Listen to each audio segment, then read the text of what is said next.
fall from under your feet quite quick at any point.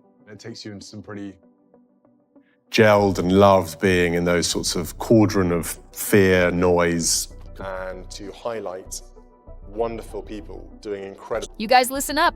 Harry isn't jumping on that jet just to have tea with Grandma. Oh no, this flight to London is pure panic in motion.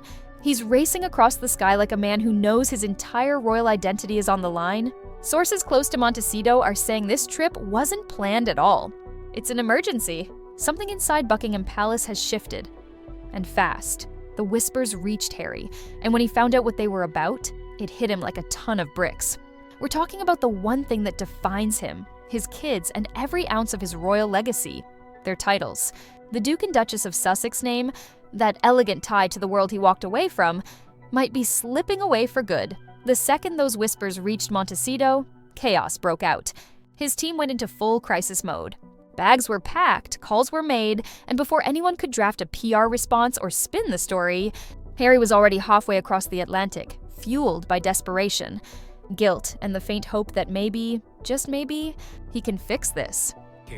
It was locked away, hidden behind the walls of Balmoral Castle. Picture it. Harry, completely alone. No entourage, no Meghan, no cameras. Just him and his thoughts as the engines roar beneath him. This isn't just a flight, it's a last stand. Because the person he's rushing to face isn't even his father, it's his brother. While King Charles quietly deals with his illness, staying out of the family drama, Prince William has taken charge. And trust me, William is done playing nice. Palace insiders say Harry is begging for a face-to-face meeting with both his father and brother before anything becomes official. He's even ready to swallow his pride, admit his mistakes, and ask for one last chance. But here's the catch. Buckingham Palace is dead silent. No statement, no welcome, no acknowledgement, nothing. And when the palace goes that quiet, it's never a good sign. It means they don't approve. It means something big is happening behind those gold-trimmed doors. And it's not working in Harry's favor. Prince William setting up his own press machine, his own big-budget royal initiatives, Because behind those palace walls, something massive is shifting.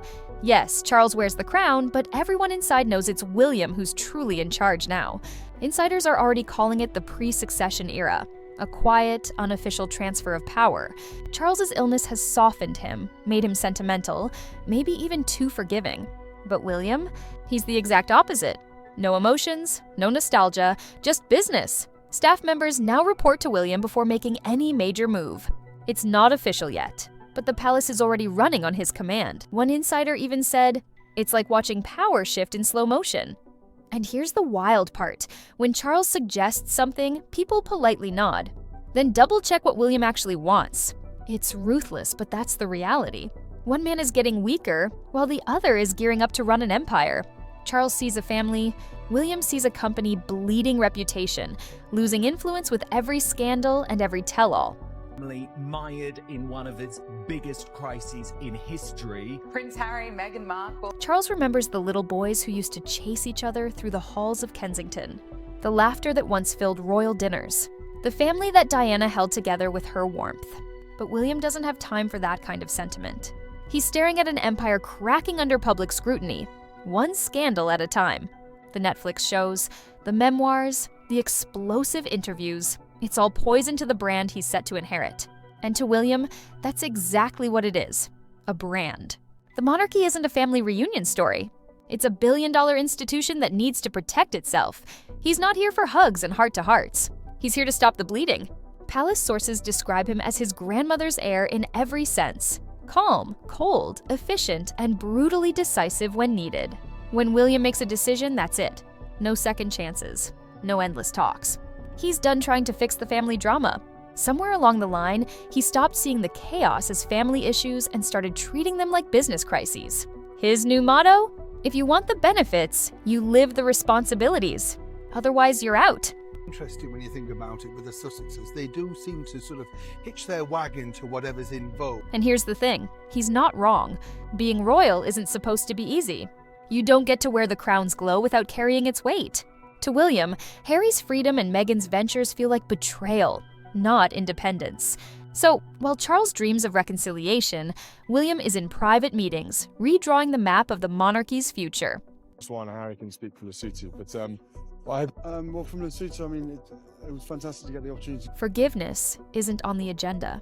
William is thinking 5 to 10 years ahead, when George, Charlotte, and Louis are grown and stepping into the spotlight. He's determined that their monarchy will be sleek, controlled, and scandal-proof. And in his version, there's no room for chaos. No space for a brother who keeps setting fires from across the ocean. The British royal family mired in one of its biggest crises in history. William wants to hand his kids a monarchy that commands respect, not one that makes headlines for family feuds and public meltdowns. And as much as Charles wishes for healing, William has moved beyond hope. He's building something harder, something colder, and he doesn't care who gets cut off along the way. Cost of living crisis for the royal family. It's taxpayers' money. Your money, it's my money. It's the viewers. And that's the William Harry is flying across the ocean to confront, the one whose patience has finally run out. What pushed him over the edge? 2 words, the Yorks, Andrew and Fergie, the monarchy's biggest cautionary tale. After years of humiliating headlines, the Epstein scandal has roared back to life. And the whispers inside the palace? They're dark. There's talk of money trails, shady connections, and scandals that have everyone on edge. I don't see it as cutting at all. My brother and I... Rumors swirled that this time it's not just social connections, it's financial ties. And if that's true, it's more than a family scandal. It's a royal catastrophe. Even worse, claims are circulating that Epstein may have funded parts of Sarah Ferguson's lavish lifestyle for 15 years. 15 years? If that's true, it means the royal name was at least partly bankrolled by scandal money. That's the kind of revelation William can't overlook, because now it's not about poor judgment. It's about the monarchy being tied to something indefensible. So imagine William, jaw tight, reading reports inside Kensington Palace, realizing the rot isn't just in the headlines, it's rooted in his own family. That's when he makes his move. For years, he's watched everything spiral, but now he's had enough. He knows if he doesn't draw the line, there may not be a monarchy left to save. The Yorks are his warning sign, a living lesson in what happens when sentiment wins over responsibility. So William starts crafting his master plan. He begins with strategy. If he handles the York scandal first, it sets a precedent, a warning shot. The message, no royal is untouchable. One decisive move now, and Andrew becomes the blueprint for dealing with every scandal that follows.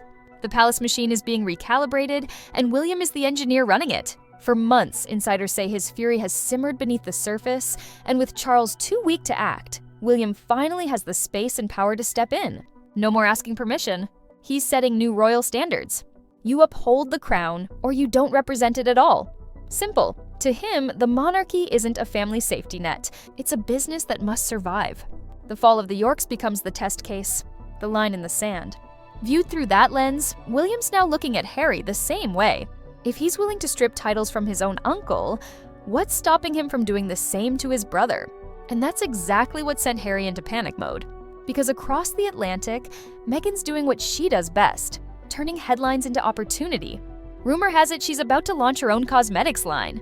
Glamour meets royalty. Except there's one problem. The late queen reportedly told her never to profit off the royal title. Harry's not flying to London for tea and biscuits, he's flying to beg for survival. And it hits him harder than ever. When those titles disappear, so does everything they've built their post-royal empire on. The brand deals, Netflix contracts, their prestige, it all comes from 3 words, Duke and Duchess of Sussex. The harsh truth. Hollywood loves royalty. Without the titles, they're just another celebrity couple. And in a world full of influencers, that doesn't pay nearly as well. Insiders whisper that without the royal titles, their income could drop 70% or more. The Netflix and Spotify deals were anchored in their royal identity. Even Harry's memoir Spare smashed records because it was written by a prince. Without the title, the next book deal isn't worth nearly as much. And then there's security. Without royal status, those costs fall on them. Millions a year to protect their family. Add the Montecito estate, staff salaries, PR teams, it's a financial time bomb ticking in the background. That's why Harry's flight matters. It's not just emotional, it's existential. If William follows through, Harry and Meghan's life could collapse in months. But William doesn't see it as cruel. He sees it as necessary evolution. The monarchy, in his view, can't afford sentiment anymore. It needs boundaries. It needs strategy. When the final decision is made, the palace won't hesitate. The royal website will update. Public duties will continue. And Harry? He'll wake up in California as plain Henry Mountbatten Windsor. No more Duke, no more royal perks. Just another man trying to hold his family together in a world he chose, but maybe never understood. Sources say once the titles go, even Archie and Lilibet lose their prince and princess status. That's what breaks Harry most, knowing his kids will grow up outside that world, watching their cousins become the faces of the crown while they remain in the shadows.